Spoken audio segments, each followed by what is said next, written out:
Welcome my dear students. Today I am going to start class 9 in geography. In class 9 geography we have to study the following chapters. The first chapter is about India size and location. In this chapter we will study about India and its location on the globe and its size and how is it connected to the world. In physical features, that is the second chapter, we will study about India, physical features, mountain, plain, plateau, island and its features. How is it important to us, how they evolve and how they are in present form. In drainage, we will study about the rivers of India, lakes of India, the source of water in India and how they form, how they are important to us. In third chapter we will study regarding this. Fourth chapter is regarding climate, and in this chapter we will study the types of climate found in India, how different types or varieties or diversities in climate in India, and also we will study about the climate influence on India population, the people of India, how climate influences the people of India. And the fifth chapter is regarding natural vegetation and wildlife. In this we will study natural vegetation found in India, how natural vegetation is important to us, wildlife found in India, how wildlife is important to us. And the sixth chapter we will study regarding population of India, how population influences the country and all. So let's study the first chapter, that is India size. See, India is your home, so you should know the complete details regarding India. आपका घर है, आपको घर में पता होता है कि आपका बेडरूम कहाँ है, आपका किचन कहाँ है, आपका डाइनिंग रूम कहाँ है, आपका स्टडी रूम कहाँ है. Similarly, we should know about the complete details of India. See, India, a country which is known by different names in different periods of history. Like it is also known as Bharata, it is also known as Aryavat, it is also known as Hindustan, it is also known as Jambudvip. In ancient history, it is also described as Meluha. In Jain history, it is also described as Navivarsa. Even in the different parts of the world, India is known by different names. See, India got its name after Indus River. Indus River, India is derived from the name River Indus. See, Bharat name India got after the King Bharat. King Bharat was the son of King Dushyant and Sakuntala. Aryavat got its name. The India is abode or home of Arya or home of Vedic people. Hindustan is name given to India as per the living place or the place where Hindu lives. Jambudvip. See, in ancient history, ancient literature, you can find 7 islands in the world, and Jambudvip is one of them. So in ancient literature, India is given name as Jambudvip. Meluha is the name given Vedic civilization, Indus Valley civilization period. It is also one of the ancient name of India. Navivarsa is the name given in Jain literature, according to which it was given the name after King Navi. I think King Navi was the grandfather of King Bharat. So India is known by different names. Now come to the India, that is one of the oldest civilization, ancient civilization, diverse civilization of the world. See, when we talk about India, we can see the statement of one Western thinker, Western scholar, Mark Twain. Mark Twain says that India is the cradle of human race. Cradle of human race means पालना, means human race का जो evolution हुआ है वो India में हुआ है. The birth place of human speech, जो हम लोग बोल रहे हैं या फिर जो भी लैंग्वेज बोला जाता है ह्यूमन के द्वारा, चाहे वह पिक्टोरियल लैंग्वेज हो जिसको हम लोग आपका पिक्चर के थ्रू जो कम्युनिकेट करते हैं, उसका जो बर्थ प्लेस है इंडिया है। Similarly mother of history, world का हिस्ट्री या इंडिया का हिस्ट्री, इंडिया को history of mother of history कहा जाता है। The grand mother of legend, story सुनाने का या स्टोरी टेलिंग का जो आपका प्रैक्टिस है, कल्चर है, वो इंडिया में स्टार्ट हुआ। That's why India is called the grand mother of legend. The great grand mother of tradition, different tradition, the variety of diverse traditions are being followed in India. So India is the great grandmother of tradition. Mark Twain says that our most valuable and most instructive materials in the history of man are treasured up in India only. आपका man का history जो start होता है वो India से start होता है, और मैन का हिस्ट्री का माइनर डिटेल्स जो है इंडिया में आपका छुपा हुआ है, इंडिया में इसका खजाना है। सो अभी देखिए, India got independence in 1947, 1950 India become a sovereign Republic, and after that India has progressed in several sectors of social, economic and history also. Means India has imprinted a great effect on world history. You can see India has made a remarkable progress in agriculture. India has made a remarkable progress in economy, and आज India जो है चांद पर पहुंच गया है। तो ये सब जो है हम लोग इंडिया के बारे में देखेंगे, इंडिया को इंट्रोड्यूस करेंगे इस तरह से। अब हम लोग आते हैं इंडिया के लोकेशन पे। Location of India on globe और on the map of world, if we locate India, it lies entirely in the northern hemisphere. See, first we will understand what is hemisphere. See, Earth rotates west to east.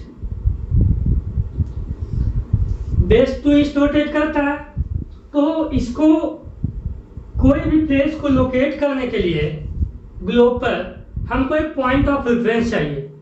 जैसे आप किसी का घर जानना चाहते हैं कि वो कितना दूर है, तो आपको एक पॉइंट ऑफ रेफरेंस चाहिए कि उसके घर से या उस प्लेस से। सिमिलरली अगर हम किसी प्लेस को मैप पर या ग्लोब पर लोकेट करना चाहते हैं तो हमको एक पॉइंट ऑफ रेफरेंस चाहिए, और वो पॉइंट ऑफ रेफरेंस जो है खींचा गया है ग्लोब पे, जिसको हम लोग लैटिट्यूड और लॉन्गिट्यूड कहते हैं। तो लैटिट्यूड क्या है? देखिए, लैटिट्यूड और लैटिट्यूड्स दो डिफरेंट वर्ड है और दोनों का डिफरेंट मीनिंग निकलता है। लैटिट्यूड जो है वो एक एंगुलर डिस्टेंस है एक पॉइंट का। सपोज कीजिए ये पॉइंट है, और इस पॉइंट का लैटिट्यूड जो है अगर हम बोलेंगे तो ये एक एंगुलर डिस्टेंस है from the centre of the earth. ये सपोज कीजिए अर्थ का सेंटर है, तो यहाँ से जो एंगुलर डिस्टेंस इस पॉइंट का होगा उसको हम लोग लैटिट्यूड कहेंगे। तो लैटिट्यूड को आप लोग कैसे डिफाइन कीजिएगा? It is an angular distance from the centre of the earth. तो ये जो ग्लोब का सेंटर है, अर्थ का सेंटर है, उससे किसी पॉइंट का एंगुलर डिस्टेंस को ही हम लोग लैटिट्यूड कहते हैं। तो देखिए, एक ग्लोब पे जो है इनफाइनाइट नंबर ऑफ लैटिट्यूड हम लोग ड्रा कर सकते हैं। तो सबसे पहले हम लोग ये देखते हैं कि लैटिट्यूड है क्या? एक एंगुलर डिस्टेंस है। तो एंगल को हम लोग कैसे मेजर करते हैं? आप लोग पढ़े होंगे right angle, acute angle. Angle को हम लोग डिग्री में मेजर करते हैं, तो लैटिट्यूड को भी हम लोग डिग्री में मेजर करते हैं, और एक डिग्री इक्वल टू 60 सेकेंड होता है, और 60 मिनट होता है, और उसके बाद 1 मिनट इक्वल टू 60 सेकेंड होता है। तो उस तरह से हम लैटिट्यूड को भी डिग्री, मिनट एंड सेकेंड में जो है हम लोग डिस्क्राइब करते हैं। तो अब देखते हैं, ये जो आपका अर्थ का जो सेंटर है उसको हम लोग जो लैटिट्यूड ड्रा करते हैं उसको हम लोग इक्वेटर कहते हैं। ये है आपका इक्वेटर। अब देखिए, इक्वेटर से हम लोग जो मेन लैटिट्यूड है उसके बाद आपका 23.5 डिग्री लैटिट्यूड है, जिसको हम लोग ट्रॉपिक ऑफ कैंसर कहते हैं। उसके बाद 66.5 डिग्री लैटिट्यूड है, उसको हम लोग तो आर्कटिक सर्किल कहते हैं।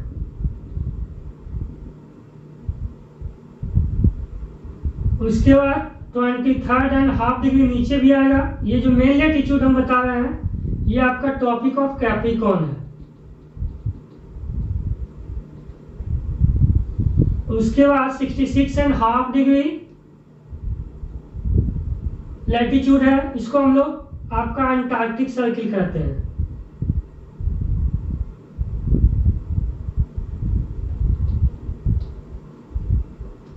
ये जो है आपका नॉर्थ पोल है। तो देखिए अर्थ वेस्ट टू ईस्ट रोटेट करता है, तो इससे हमको 2 पॉइंट ऑफ रेफरेंस मिलता है, उसको हम लोग नॉर्थ पोल और साउथ पोल कहते हैं। और नॉर्थ पोल को साउथ पोल से मिलाते हुए जो लाइन हम लोग ड्रॉ करते हैं उसको हम लोग लॉन्गिट्यूड कहते हैं। अब देखिए लॉन्गिट्यूड जो है आपका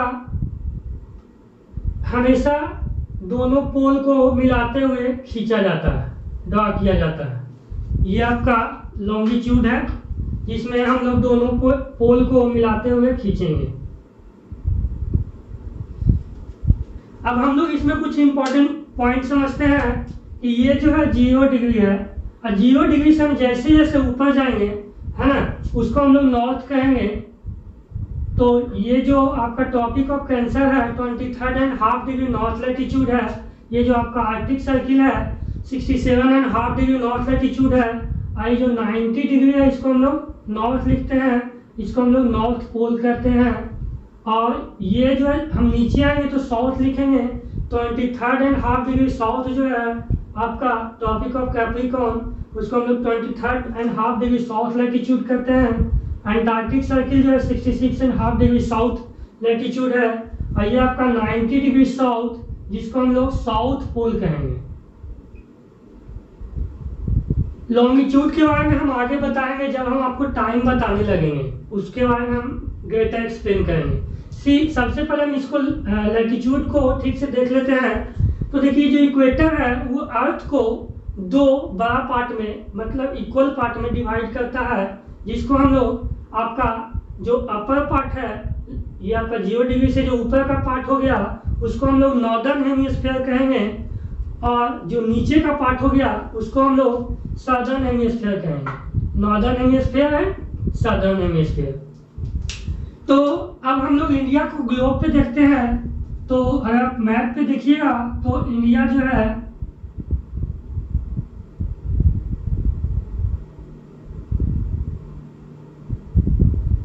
आपका कुछ इस तरह से दिखाई देगा मैप पर ग्लोब पर। तो ये देखिए ये 0 डिग्री है और 0 डिग्री के नॉर्थ में है इंडिया। तो हम लोग कहेंगे कि इंडिया जो है कहाँ है, नॉर्दर्न हेमिस्फीयर में। India lies entirely in northern hemisphere. ये देखिए एक पॉइंट ऑफ रेफरेंस मिला आपको लैटिट्यूड से, हम फाइंड किए कि इंडिया कहाँ है, नॉर्दर्न हेमिस्फीयर में है।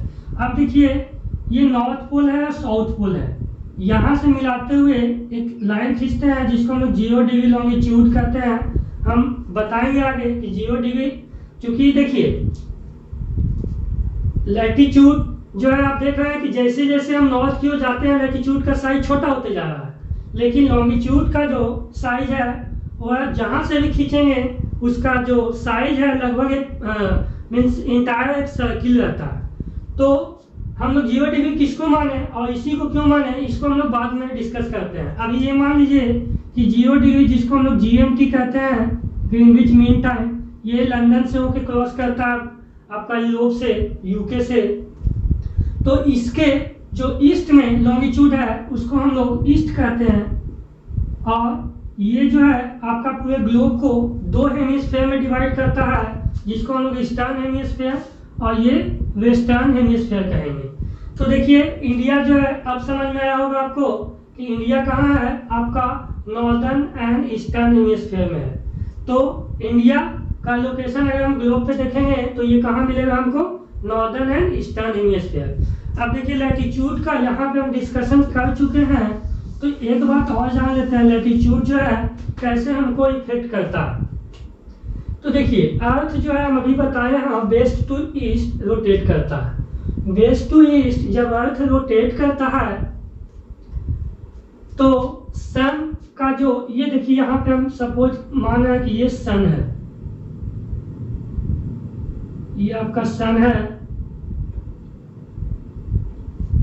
तो सन का जो मूवमेंट है वो सन का मूवमेंट नहीं है, वो अर्थ का मूवमेंट है, लेकिन हम लोग कहते हैं सन जो है सन का मूवमेंट है। तो सन जो है, सन का लाइट जो है यहाँ पे वर्टिकल पड़ता है, ओवर हेड पड़ता है, और सन जो है यहाँ से यहाँ तक मूवमेंट करते रहता है। ये आपका टॉपिक ऑफ कैंसर से टॉपिक ऑफ कैप्रिकॉर्न तक, मतलब सन का मूवमेंट नहीं, सन का जो एज है ये दोनों के बीच जो है आपका वर्टिकल और डायरेक्टली पड़ता है। तो इसीलिए ये जो आपका हम कहेंगे टॉपिक ऑफ कैंसर को अगर डिफाइन करना होगा तो ये जो आपका नॉर्दर्न मोस्ट लिमिट है या नॉर्दर्न मोस्ट लिमिट है जहाँ सन का जो एज है वह वर्टिकल डायरेक्ट पड़ता है, और उसी तरह से ये जो है अर्थ का सदर्न मोस्ट पॉइंट है जहाँ सन का जो एज है वह डायरेक्ट या ओवरहेड पड़ता है वर्टिकल। तो अब देखिए सन जो है यहाँ पे आप इसको मान लेते हैं कि सन अगर यहाँ पे है और यहाँ पे सन का एज डायरेक्ट पड़ता है, तो ये जो लैटिट्यूड है इससे हम लोग डे और नाइट का डिफरेंस को अच्छे से डिफाइन कर सकते हैं। ये जो इक्वेटर है जनरली आपका यहाँ 12 आवर का डे होता है और 12 आवर का नाइट होता है, लेकिन जैसे जैसे हम लोग इक्वेटर से नॉर्थ जाएंगे, इक्वेटर से साउथ जाएंगे, जो difference of days and night है उसमें हमको या तो इंक्रीज मिलेगा या तो डिक्रीज मिलेगा। जैसे सन का मूवमेंट यानी सन का एज जब इस लैटिट्यूड पे डायरेक्टली पड़ेगा तब यहाँ डेज का ड्यूरेशन है हो सकता है 14 आवर्स हो और नाइट का ड्यूरेशन कम हो जाए। जैसे आपका आप इंडिया में देखते हैं समर के टाइम में स्पेशली नॉर्थ इंडिया में क्या होता है कि सन जो है 5 बजे आ जाता है और जो आपका वो जाता कब है तो कभी कभी 7 तक बज जाता है, तो 14 आवर्स का डे ऑलमोस्ट हो जाता है। और उसी तरह से आप देखते हैं कि जो विंटर में क्या होता है कि सन जो है लेट राइज करता है और लेट सेट करता है। तो आपका जैसे जैसे ऊपर जाइएगा वैसे वैसे क्या होगा कि जो ड्यूरेशन ऑफ डेज है, ड्यूरेशन ऑफ नाइट है, उसमें आपको डिफरेंस मिलते चला जाएगा। तो लैटिट्यूड से हम लोग मेनली ड्यूरेशन ऑफ डेज और ड्यूरेशन ऑफ नाइट के साथ साथ आपका टेम्परेचर जोन भी जो है अर्थ का उसको भी हम लोग देखते हैं। तो देखिए अर्थ का रेज जो है इस रीजन में आपका डायरेक्टली पड़ता है। कौन सा रीजन? तो between topic of cancer and between topic of Capricorn. तो इस रीजन में सन का रेज डायरेक्टली पड़ता है, तो यहाँ जो है हीट ज़्यादा रिसीव होता है। तो ये जो प्लेस है वो ज़्यादा हॉट है, इसीलिए हम इस प्लेस को टॉरिड जोन कहते हैं, टॉरिड जोन। और यहाँ पे देखिए हीट तो यहाँ तक है, लेकिन रेज यहाँ भी जो है थोड़ा सा आपका भले ही वह स्लैंट रेज हो लेकिन इस एरिया में भी पड़ेगा, तो यहाँ उतना ज़्यादा हीट नहीं हो पाता है, मतलब नॉर्मल रहता है, और उसको हम लोग टेम्परेट जोन कहते हैं। यानी टॉरिड जोन जो है 23rd हाफ डिग्री या 30 मिनट नॉर्थ से 23rd हाफ डिग्री साउथ हो जाएगा। टेम्परेट जोन जो है आपका 23rd हाफ डिग्री नॉर्थ से 66 हाफ डिग्री नॉर्थ, और इधर 23rd हाफ डिग्री साउथ से 66 हाफ डिग्री साउथ हो जाएगा। उसके बाद जो एरिया है नॉर्थ पोल से आर्कटिक सर्किल के बीच, उसको हम लोग फ्रिजिड जोन कहते हैं। वहाँ जो है अर्थ का सन का रेज स्लैंट पड़ता है, ज़्यादा हीट नहीं कर पाता है, तो वहाँ हमेशा आपका स्नो कवर्ड रहता है। तो ये जो है आपका फ्रिजिड जोन है। तो हम देखें कि लैटिट्यूड जो है वह हम लोग को दो चीज़ बताता है मेनली, आपका ड्यूरेशन ऑफ डेज और नाइट का जो डिफरेंस है वो लैटिट्यूड से पता चलता है, और उसके बाद जो है आपका ये टेम्परेचर, जैसे जैसे हम इक्वेटर से नॉर्थ पोल पर जाएंगे हमारा क्या होगा कि जो टेम्परेचर है वह कमते चला जाएगा, और जो duration of days and night है उसमें डिफरेंस आता जाएगा।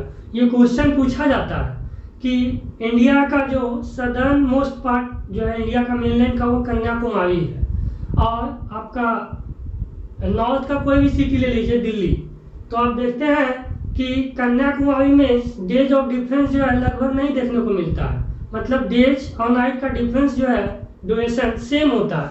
लेकिन हम नॉर्थ में जाते हैं, दिल्ली, पटना, कहीं भी चले जाइए, आपका डेज और नाइट में डिफरेंस मिलेगा। तो ऐसा क्यों होता है? तो Kanyakumari is near the equator, है ना, हम अभी देखेंगे उसको।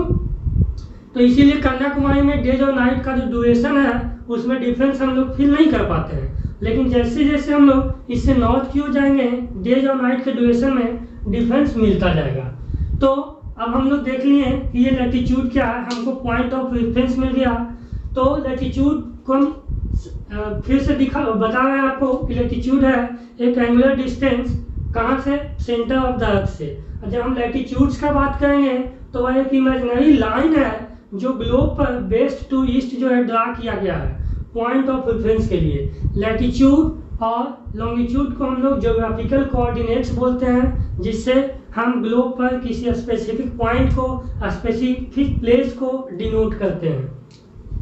अब हम लोग चलते हैं इंडिया, फिर से इंडिया का जो ग्लोब पर लोकेशन है उस पे। अब देखिए हम फिर से आ रहे हैं ये इंडिया में, और फिर से हम ये देखिए लैटिट्यूड 0 डिग्री जिसको हम लोग इक्वेटर कहते हैं, हमने अभी यह बताया कि इंडिया जो है नॉर्दर्न हेमिस्फीयर में है। अब हम लोग आ रहे हैं फिर से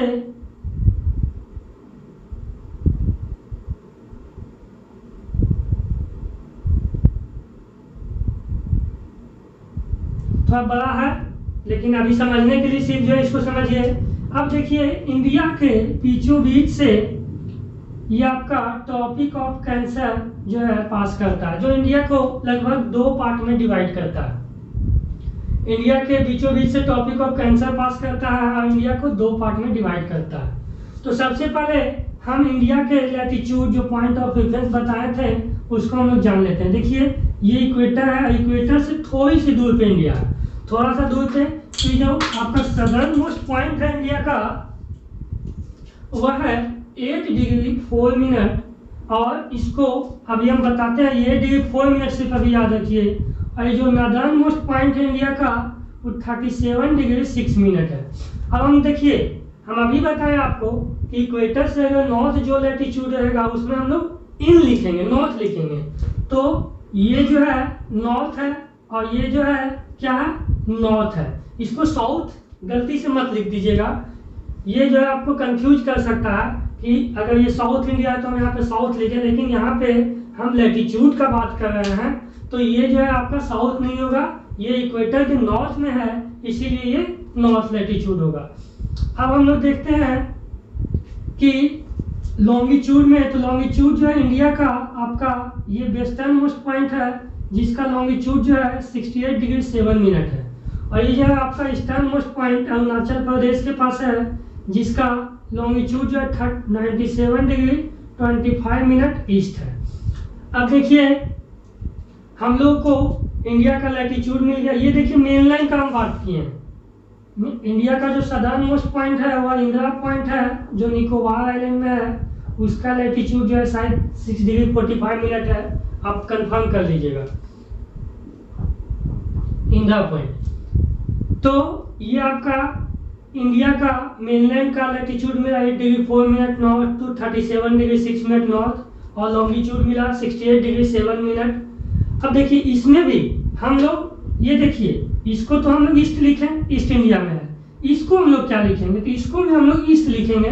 यहाँ पे इस बात को फिर से समझिए कि 0 डिग्री जो है यूके से आपका क्रॉस करता है और इंडिया जो है यूके के ईस्ट में है, यानी कि ग्रीन जो आपका 0 डिग्री ग्रीनविच मेरिडियन उसके ईस्ट में है, तो उसके ईस्ट में जो भी लैंगिट्यूड है उसमें हम लोग ईस्ट डोनेट करते हैं, ईस्ट डिनोट करते हैं, और जो वेस्ट में आएगा उसको हम लोग वेस्ट लिखेंगे। तो इंडिया का latitude 8 degree 4 minute north to 37 degree 6 minute north, और ये जो है आपका 68 degree 7 minute east to 97 degree 25 minute east. अब हम लोग देखते हैं कि इंडिया का जो आपका northern most, southern most, western most, eastern most point क्या है। तो देखिए अभी हम बताएं कि इंडिया का जो मेनलैंड है उसका सदर्न मोस्ट पॉइंट है कन्याकुमारी है, ये मेनलैंड। जब हम मेनलैंड का बात करेंगे तो याद रखिएगा कि सिर्फ जो है ये पार्ट है ये, लेकिन जब हम पूरा इंडिया का बात करते हैं तो उसमें आइलैंड इंक्लूड होता है। आइलैंड जो इंडिया में 2 आइलैंड है, ये देखिए यहाँ पर आपका अंडमान एंड निकोबार आइलैंड है और ये आपका लक्षद्वीप आइलैंड है, लक्षद्वीप। तो अब हम लोग देखते हैं कि इंडिया का नॉर्दर्न मोस्ट पॉइंट जो है, जिसको हम लोग इंदिरा कॉल कहते हैं, Indira call, southern most point Indira point है, ये आपका अंडमान एंड निकोबार आइलैंड में है। आपका नॉर्दर्न मोस्ट पॉइंट जो इंदिरा कॉल है, ये आपका लद्दाख यूनियन टेरिटोरी है इंडिया का, वहाँ है। और उसके बाद जो वेस्टर्न मोस्ट पॉइंट इंडिया का, उसको हम लोग सर क्रीक कहते हैं, ये आपका गुजरात में है। गुजरात में आपका एक छोटा सा विलेज है गुहार मोटी, वहाँ पे है आपका सर क्रीक पॉइंट। इसके बारे में हम और आगे डिस्कस करेंगे। अब आपका जो ईस्टर्न मोस्ट पॉइंट इंडिया का, वो अरुणाचल प्रदेश में किवितु है, बालांगू भी कहते हैं इसको, ये आपका अरुणाचल प्रदेश में है। तो देखिए इससे आपका बहुत सारा क्वेश्चन बनता है कि सबसे पहले इंडिया का नॉर्दर्न मोस्ट स्टेट या यूनियन टेरिटोरीज कौन है, ये क्वेश्चन पूछा जा सकता है। तो लद्दाख है। ये आपका इंडिया का सदर्न मोस्ट स्टेट या यूनियन टेरिटोरीज कौन है, तो ये आपका तमिलनाडु है, कन्याकुमारी आपका तमिलनाडु में है। वेस्टर्न मोस्ट स्टेट अगर पूछेगा तो गुजरात है। ईस्टर्न मोस्ट स्टेट अगर पूछा जाए तो अरुणाचल प्रदेश है। अब देखिए जब सदर्न मोस्ट पॉइंट आपका पूछा जाएगा तो वो है आपका इंदिरा पॉइंट। अब देखिए हम लोग टॉपिक ऑफ कैंसर का बात किए। टॉपिक ऑफ कैंसर जो है इंडिया को 2 पार्ट में डिवाइड करता है, आपका नॉर्दर्न इंडिया और ये आपका साउथ इंडिया, नॉर्थ इंडिया और south India. Topic of cancer जो है इंडिया के कितने स्टेट्सों के पास करता है, ये भी क्वेश्चन एग्जाम में पूछा जाता है, इवन कॉम्पिटिटिव एग्जाम में भी और आपका एकेडमिक एग्जाम में भी। तो देखिए अब हम जब इंडिया का पॉलिटिकल मैप को डिस्कस करेंगे तो हम बताएंगे कि इंडिया का जो टॉपिक ऑफ कैंसर है इंडिया के कितने स्टेट से होकर पास। तो हम टॉपिक ऑफ कैंसर इंडिया के टोटल 8 स्टेट से होकर के पास करता है और उस स्टेट का नाम आप जरूर बताइएगा। तो इंडिया का ये आपका लोकेशन फिनिश हो गया और इसमें कुछ क्वेश्चंस जो आप बताइएगा कि इंडिया का, कमेंट बॉक्स में इंडिया का नॉर्दर्न मोस्ट स्टेट और यूनियन टेरिटोरीज कौन है, इंडिया का southern most state and union territories कौन है, उसके बाद इंडिया का वेस्टर्न मोस्ट पॉइंट और वेस्टर्न मोस्ट स्टेट कौन है, इंडिया का ईस्टर्न मोस्ट पॉइंट और ईस्टर्न मोस्ट स्टेट कौन है। और उसके बाद जो है हम लोग अगले वीडियो में देखेंगे इंडिया का साइज।